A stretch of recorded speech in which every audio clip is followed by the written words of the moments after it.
अरे लगता है इतने में से आज हो जाएगा। काफी सर्दी भी पड़ी है, शाम भी होते आ रहा है। लकड़ियां इकट्ठा कर लेता हूँ और घर को निकल जाता हूँ। ठंडी ठंडी हवाएं भी चलने लगी है। धीरे धीरे सोहन अपने सारे कटे हुए लकड़ियों को इकट्ठा कर लेता है और घर की ओर निकल चलता है। काफी ठंड भी पड़ने लगी थी, शाम भी होने चली थी। सोहन जितना जल्दी हो सके घर की ओर निकलता है।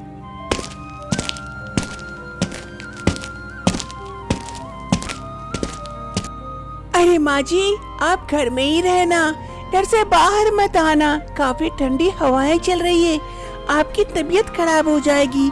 मैं जल्दी से नदी से पानी भर के लेके आती हूँ, वो अभी आते ही होंगे। अरे हाँ बहू, ठीक है, जल्दी आना।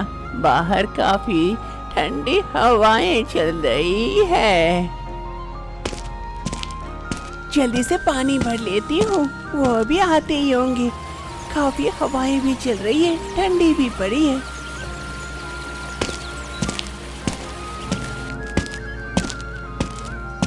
अरे जी, आप आ गए। आइए आइए, मैं पानी भरने ही गई थी। चलिए चलिए, घर के अंदर चलिए, काफी सर्दी है। अरे हाँ रेखा, काफी सर्दी है, हवाएं भी चल रही है। तुम लोग घर के अंदर चलो। आज कुछ लकड़ियों को बाहर जला देता हूँ ताकि थोड़ी सी गर्माहट पहुँचे। फिर सोहन कुछ लकड़ियों को इकट्ठा करके बाहर आग जला देता है ताकि थोड़ी सी गर्माहट पहुँचे। आग के बगल में रेखा, सोहन और उसकी माँ ममता देवी बैठी हुई थी, हाथ सेक रही थी। लेकिन ठंड काफी ज्यादा थी, जिस कारण आग की गर्माहट से ज्यादा ठंडी लग रही थी। ममता देवी की तबीयत काफी खराब भी चल रही थी, उम्र भी हो चुकी थी। अरे बेटा, मेरी तबीयत ठीक नहीं है, बाहर मैं नहीं बैठ पाऊंगी।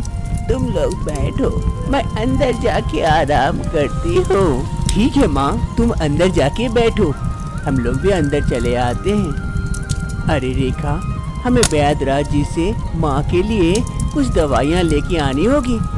इस बार सुना है सर्दी काफी ज्यादा पड़ने वाली है। हाँ जी, आप सही कह रहे, मैं कल ही जाकर वैद्यराज जी से दवाई लेके आ जाऊंगी।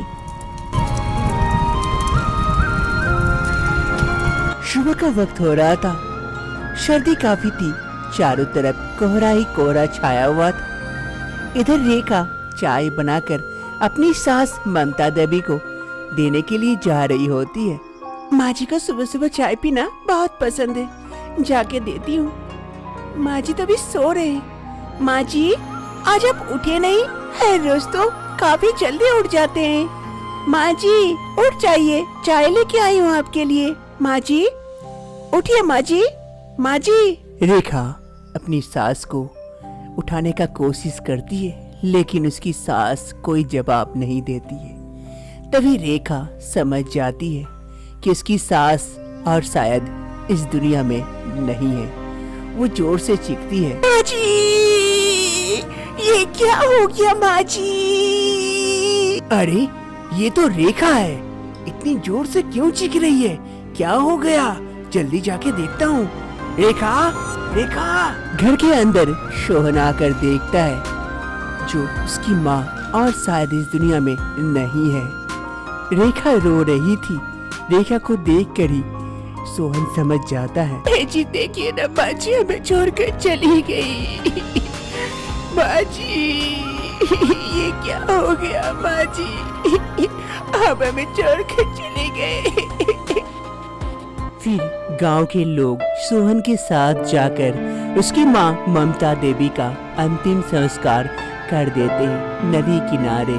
सोहन काफी उदास था, उसकी माँ के जाने का काफी दुख था उसे। अरे सोहन, हम कर भी क्या सकते हैं? सबको पता है, जो यहाँ आता है उसे एक न एक दिन जाना पड़ता है। शायद तुम्हारी माँ का भी दिन पूर चुका था, इसीलिए वो तुम्हें छोड़कर चली गई।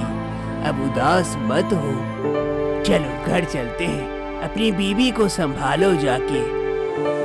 वक्त बीतने लगते हैं। सोहन अपना काम शुरू कर चुका था। जंगलों में जाकर लकड़ियां काटकर लेके आता है। आज भी शाम होने को चला था। लकड़ियां काटकर घर लौटता है। रेखा हमेशा बाहर बैठे रहती थी, लेकिन आज रेखा नजर नहीं आ रही थी। तभी सोहन घर के अंदर जाकर देख के आता है, रेखा कहीं उसे नजर नहीं आती है। अरे रेखा कहाँ गई? घर के अंदर भी नहीं है, बाहर भी नहीं है, तो किधर गई? रेखा, रेखा किधर हो? सोहन थोड़ा सा परेशान हो जाता है और इधर उधर रेखा को ढूंढने लगता है। तभी उसकी नजर पड़ती है रेखा पर, नदी किनारे बैठकर किसी दूसरे ख्यालों में खोई हुई थी। अरे ये तो रेखा है, नदी किनारे क्या कर रही है? इतने देर से आवाज लगा रहा हूँ, सुनाई भी नहीं दे रहा है। जाकर देखता हूँ।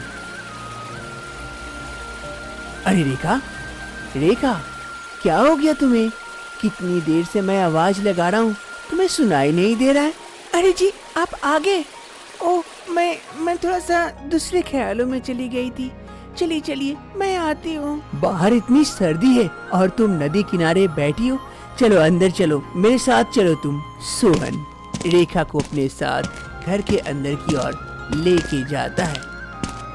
तुम यहाँ बैठो रेखा, मैं अभी यहाँ आग लगाने का प्रबंध करता हूँ। काफी सर्दी है बाहर। लेकिन जी घर के अंदर क्यों? घर के अंदर आग लगाने से कोई दिक्कत तो नहीं होगी ना? अरे नहीं नहीं, मैं थोड़ा सा लकड़ी जलाऊंगा, ज्यादा नहीं, उसी से गर्माहट पहुँचेगी। बाहर काफी सर्दी और हवाएं चल रही है, बाहर तो गर्म ही नहीं होगा, इसीलिए मैं अभी लेके आता हूँ लकड़ियाँ, तुम यहीं बैठो। रेखा वहीं बैठी रहती है। सोहन जल्दी से जाता है, कुछ लकड़ियाँ लेके आता है और आग जलाता है। दोनों बैठकर हाथ सेकने लगते हैं। शरीर धीरे धीरे गर्म हो रहा था। दोनों को काफी अच्छा लगता है। समय बीत रहा था, दोनों आग के सामने बैठे थे। दोनों को काफी गर्माहट पहुंच रही थी, अच्छा लग रहा था। तभी अचानक से हवाएं चलने लगती है और आग की लपटें जोर जोर से उठने लगती हैं और अचानक से घर के ऊपर पुआल दिया हुआ था, जिस कारण उस पे आग लग जाती है। ए जी देखिए, ऊपर आग लग गई, पुआल में, छत पे। अब क्या होगा? जैसे ये बुझाइए जैसे जी। अरे रेखा शांत हो जाओ, शांत हो जाओ, मैं आग बुझाने का कोशिश कर रहा हूँ, शांत हो जाओ तुम। जी हमारा घर जल रहा है, जल्दी से कुछ कीजिए ना जी, हमारा घर जल रहा है, जल्दी कुछ कीजिए, कुछ कीजिए जल्दी से। सोहन आग बुझाने का काफी प्रयत्न करता है, लेकिन असफल रहता है। अंदर रेखा, चलो जल्दी से घर से बाहर चलो, ये आग नहीं बुझेगी, जल्दी चलो, जल्दी चलो बाहर। लेकिन जी हमारा घर का क्या होगा? अरे रेखा, जिंदगी रहेगी तो दोबारा घर बना लेंगे, पहले जान बचाओ, चलो बाहर चलो। सोहन और रेखा दोनों जल्दी से घर से बाहर आ जाते हैं। आग जोर पकड़ ली थी और पूरा घर सामने जल रहा था।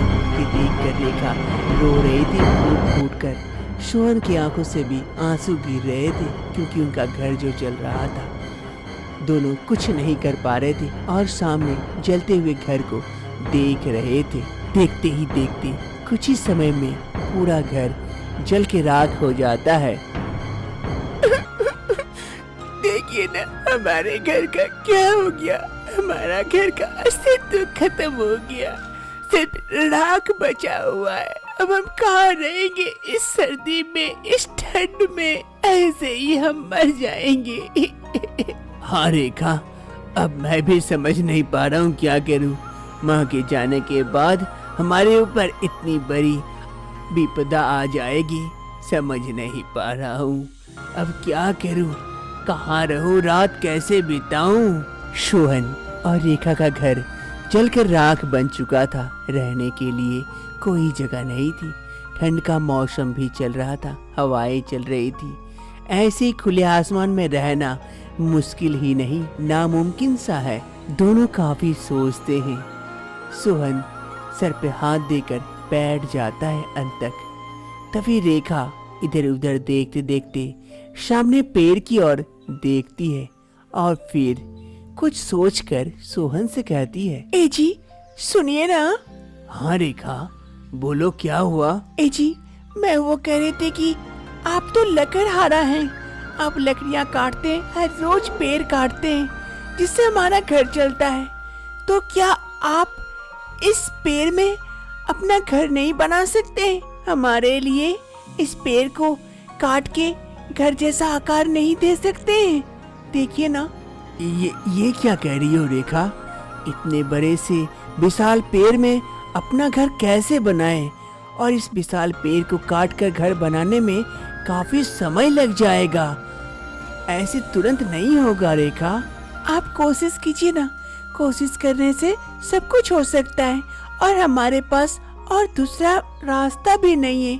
चलिए हम दोनों मिलकर कुछ करते हैं ताकि रात रुकने का बंदोबस्त हो जाए और ये विशाल पेड़ हमारी रक्षा करते आ रही है इतने सालों से। हो सकता है यही हमारे लिए कोई घर का बंदोबस्त हो जाए। ठीक है रेखा, तुम कहती हो तो मैं जरूर कोशिश करूंगा। मैं अपनी कुल्हाड़ी लेके आता हूँ।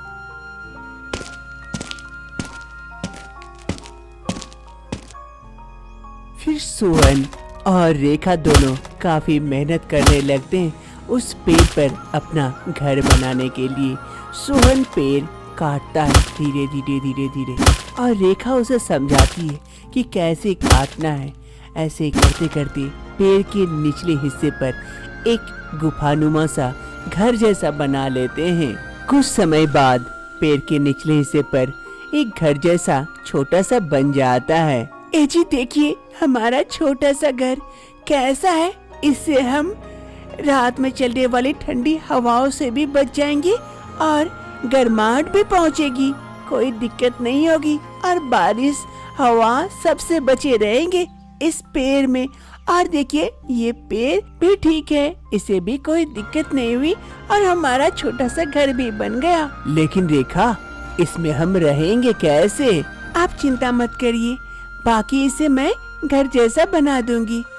अब रेखा उस पेड़ के निचले हिस्से पर अच्छा से काम करती है और एक छोटा सा घर बना लेती है, जिसे देखकर सोहन भी आश्चर्यचकित रह जाता है। अरे वाह रेखा, तुम तो बड़ी चालाक हो। कितना अच्छा से ये घर बना ली, रहने लायक। धीरे धीरे शाम होने लगती है, काफी ठंडी हवाएं चलने लगती है, जिससे ठंडी हवाएं पेड़ के अंदर तो जा रही थी और इधर रेखा और सोहन को ठंड लग रही थी।